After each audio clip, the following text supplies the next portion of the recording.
औज़ुबिल्लाहिमिनश्शैतानिर्रजीम बिस्मिल्लाहिर्रहमानिर्रहीम अल्लाहुम्मा सल्लि व सल्लिम व बारिक अला मन इस्मुहु सय्यिदना व मौलाना मुहम्मदुन अहमदुन हामिदुन महमूदुन हबीबिकल नबिय्युल उम्मिय्युर रऊफुर रहीम व अला आलिहि व अस्हाबिहि अजमईन व बारिक व सल्लिम सल्ली अलैहि।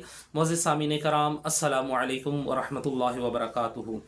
आज का हमारा मौजू बहुत ही अहम है। मौजू है हमारा कि वहम जो है ये किस जादू की अलामत है। नंबर एक। नंबर दो, क्या वहम जो है ये जादू के ज़रिए होता है या जिन्नात के ज़रिए होता है। नंबर तीन, अगर ये जादू जिन्नात के ज़रिए से नहीं हो रहा तो फिर तीसरी ताकत कौन सी है जिसके ज़रिए से हम वहम का शिकार होते हैं और जादू का शिकार भी हो जाते हैं। और इंसान के जादू उसके ऊपर होने की सबसे बड़ी वजह वहम होती है। आइए आज हम इसके ऊपर बात करते हैं और इसका इलाज क्या है, इसके ऊपर आज हमने बात करनी है। तो हमारे पास यहाँ पर ऐसे हज़ारों पेशेंट्स आते हैं जो आकर सबसे पहली बात ये करते हैं कि जी पी साहब ज़रा चेक करें हमारे साथ मामला क्या है, हमें तो ये लगता है कि हमारे ऊपर जादू हो गया। अच्छा, फिर जब उनसे पूछा जाए जी आपको किसने बताया कि आपके ऊपर जादू, जी हमें किसी ने बताया। अब जब उससे उनसे पूछा जाए वो किसी कौन है, तो वो किसी जो है वो बहुत बड़ी कोई शख्सियत होती है। और वो शख्सियत कौन होती है, पहले तो यहाँ तो कोई महल्लेदार निकल आएगा, कोई महल्लेदार बीबी निकल आएगी, कोई खातून निकल आएगी, कोई दाएं बाएं से बीबी निकल आएगी, कोई रिश्तेदार खातून निकल आएगी। या कुछ बंदे भी वहमी किस्म के होते हैं जो बंदे वहम डाल देते हैं, हाय भी तेरा तो बड़ा बुरा हाल है, भी तेरे साथ तो ये मामला है। तो वो वहम का जो है ये कोई इतना वो जिस तरह लोग कहते हैं ना कि वहम का कोई इलाज नहीं है, वहम का इलाज होता है। ये ना कहें कि वहम का इलाज नहीं होता, वहम का इलाज होता है।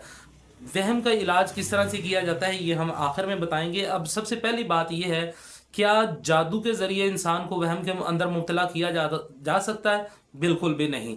जादू के ज़रिए कोई बंदा मुझे ये बात कह दे, साबित कर दे कि जी जादू के ज़रिए बंदे को वहम के अंदर डाला जा सकता है, तो जादू के ज़रिए बंदे को वहम में नहीं डाला जा सकता। हाँ, जिन्नात के ज़रिए आपको वहम के अंदर डाला जा सकता है। और जिन्नात की निशानियां जो हैं ये हम एक वीडियो के अंदर बता चुके हुए हैं कि जिन्नात की निशानियां क्या होती हैं। जिस बंदे के साथ जिन्नात होंगे या उसके घर में जिन्नात होंगे तो वो वहम का शिकार होगा, वगरना दूसरा बंदा जो है जादू की वजह से कोई भी बंदा वहम का शिकार नहीं होगा। अब इसका इलाज क्या होता है, क्योंकि कोई भी बंदा जब आकर आपसे ये बात करता है तो सबसे पहले आपकी जो है वो नेगेटिव चीज़ें जो है ना वो एक्टिव हो जाती हैं। कोई बंदा आकर आपसे कहता है कि भाई आपके साथ तो ये मामला हो गया, पहले तो अच्छा भला आपका कारोबार चलता था, अब आपका कारोबार इस तरह हो गया। भाई पहले तो आप इतने खूबसूरत नज़र आते थे, अब आपके साथ ये क्या हो गया। अब पहले तो आपके घर में बड़ी चहल पहल रहती थी, अब आपके साथ ये हो गया। पहले तो आप बड़े दुबले पतले थे, अब आप बड़े मोटे ताज़े हो गए, आपके साथ किसी ने कुछ कर तो नहीं दिया। आजकल ये बड़ी बीमारी है, कोई पतला हो गया तो तब भी तेरे ऊपर जादू हो गया, कोई मोटा हो गया तो तब भी तेरे ऊपर जादू हो गया। अगर किसी के यहाँ औलाद में थोड़ी सी देरी हो गई है तब भी जादू हो गया। अगर मुसलसल बेटियां हो रही हैं तब भी जादू हो गया, मुसलसल बेटे हो रहे हैं तब भी जादू हो गया। लोग आपको वहम के अंदर मुब्तला करते हैं। आपने लोगों की बातों के ऊपर नहीं जाना। अगर आपको वहम हो गया, खुदा न खास्ता आपको वहम हो गया है, तो इसका इलाज बड़ा खूबसूरत है। वो ये है कि आपने हर वक्त चलते फिरते अब आपने सूरह इखलास पढ़नी शुरू कर देनी है।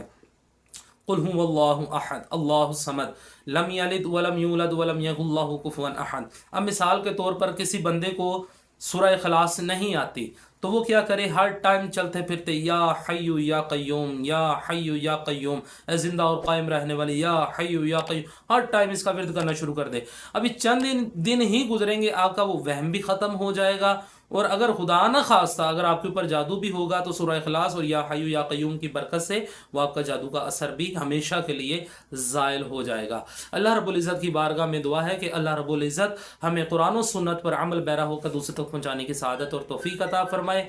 आमीन।